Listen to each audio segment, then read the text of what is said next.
Assalamualaikum warahmatullahi wabarakatuh. Perkenalkan, nama saya Syarif Al-Rizik, NIM 0543615588 dari Prodi Pendidikan Agama Islam. Di sini saya akan menganalisis video pembelajaran pendidikan agama Islam yang sudah saya masukin link tersebut.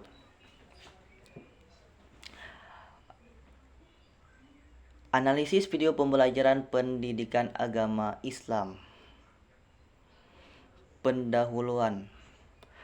Perkembangan teknologi informasi telah memberikan pengaruh besar terhadap dunia pendidikan, termasuk dalam pembelajaran pendidikan agama Islam.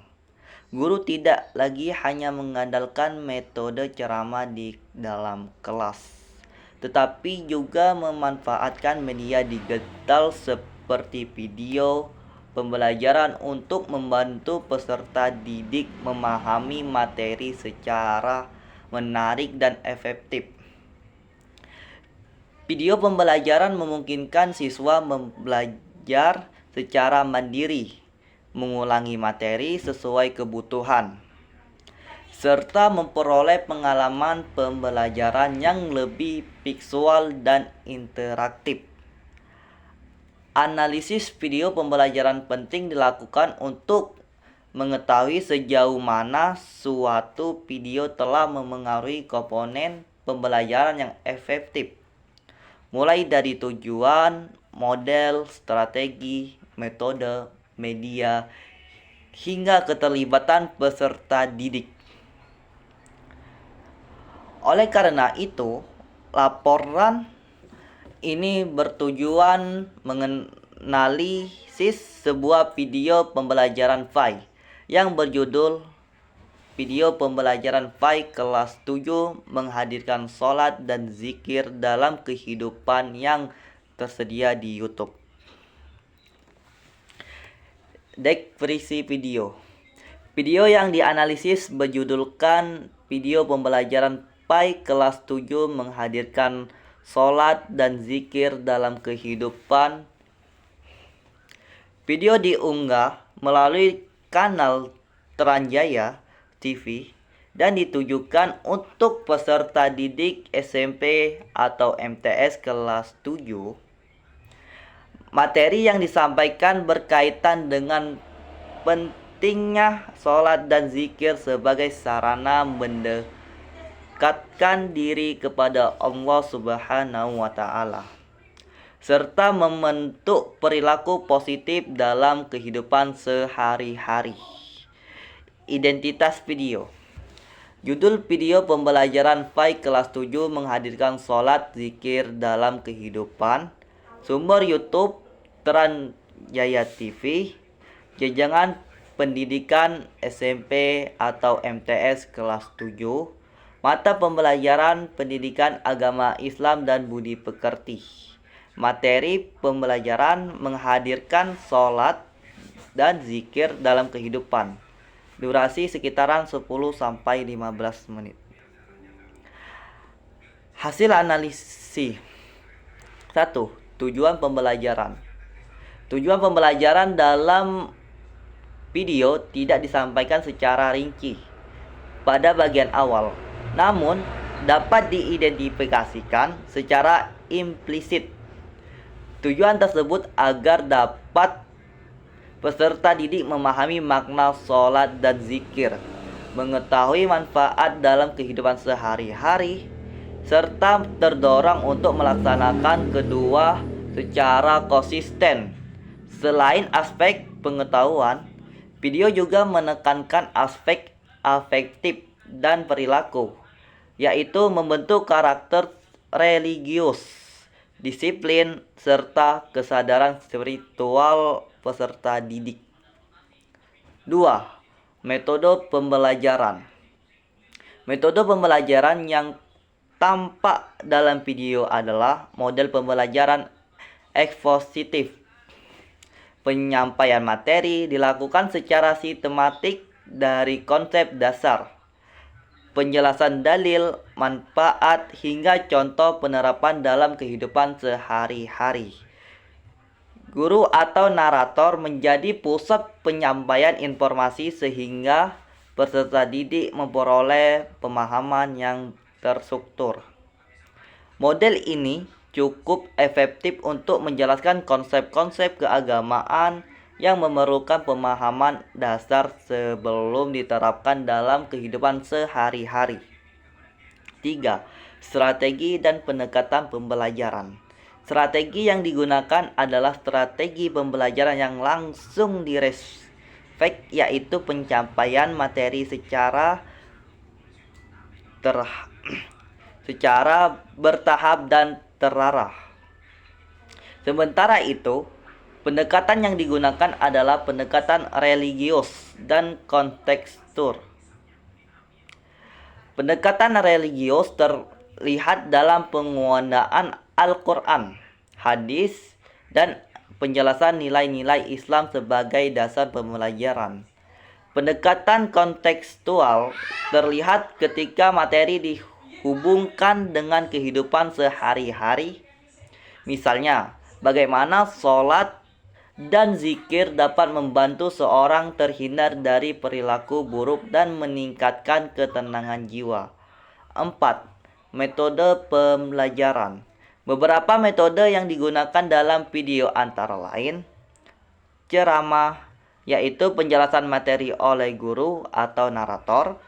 Kedua, demonstrasi visual melalui tampilan gambar, teks, dan ilusi. 3. Memberikan contoh penerapan nilai sholat dan zikir dalam kehidupan sehari-hari. 4. Penugasan tidak langsung, yaitu ajakan kepada peserta didik untuk mengamalkan materi yang telah dipelajari. Metode ceramah masih menjadi metode utama, sedangkan metode lain berfungsi sebagai pendukung agar materi lebih mudah dipahami. 5. Media dan alat bantu. Media utama yang digunakan adalah video pembelajaran berbasis audio visual. Selain itu, digunakan beberapa alat bantu seperti silinder presentasi, teks materi, ayat Al-Quran dan hadis, ilustrasi gambar pendukung, narasi suara. Penggunaan media audio visual membuat pembelajaran lebih menarik dibandingkan penyampaian materi secara verbal semata. Peserta didik dapat melihat sekaligus mendengar materi yang disampaikan sehingga membantu meningkatkan pemahaman. 6.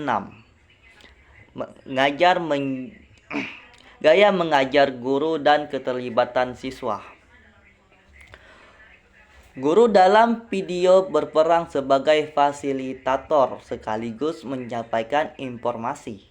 Gaya mengajar yang digunakan bersifat komunikatif dan informatif. Bahasa yang digunakan cukup sederhana sehingga mudah dipahami oleh peserta didik tingkat SMP. Namun, keterlibatan siswa masih relatif rendah karena video lebih banyak berisi penjelasan satu arah. Interaksi berupa diskusi, tanya jawab, atau aktivitas kolaboratif belum terlihat secara nyata. Oleh karena itu, video lebih cocok digunakan sebagai media pendukung pembelajaran daripada sebagai satu-satunya sumber pembelajaran. 7. Kelebihan proses pembelajaran. Beberapa kelebihan yang ditemukan dalam video ini antara lain: materi disajikan secara sistematik dan mudah dipahami, menggunakan bahasa yang sederhana dan sesuai dengan usia pendidik, memadukan unsur visual audio sehingga lebih menarik, menghubungkan materi dengan kehidupan sehari-hari, menanamkan nilai karakter religius dan spiritual. Kelebihan tersebut membuat video dapat digunakan sebagai sarana pembelajaran mandiri maupun sebagai media pendukung pembelajaran di kelas. 8. Kekurangannya proses pembelajaran. Di samping kelebihannya, terdapat beberapa kekurangan, yaitu interaksi peserta didik masih sangat terbatas. Dominasi ceramah membuat siswa cenderung pasif. Belum terdapat evaluasi atau kuis interaktif dalam video. Variasi media visual masih sederhana sehingga dapat mengurangi perhatian siswa dalam durasi yang panjang. 9. Rekomendasi pembaikan dan pengembangan. Agar kualitas pelajaran lebih baik, beberapa rekomendasi yang dapat diberikan adalah: 1. Menambahkan kuis atau pertanyaan reflektif pada setiap akhir sub materi. 2. Menggunakan animasi dan ilustrasi yang lebih variatif. 3. Menyediakan tugas proyek sederhana, misalnya jurnal pelaksanaan sholat dan zikir selama 1 minggu. 4. Mengintegrasikan teknologi interaktif seperti kuis dan Google Form. 5. Menampilkan studi kasus yang dekat dengan kehidupan remaja sehingga siswa lebih mudah menghubungkan materi dengan realitas sehari-hari. Kesimpulan dan saran saya di video ini. Video pembelajaran PAI kelas 7 tentang menghadirkan sholat dan zikir dalam kehidupan merupakan media pembelajaran yang cukup baik untuk peserta didik memahami pentingnya sholat dan zikir dalam kehidupan sehari-hari.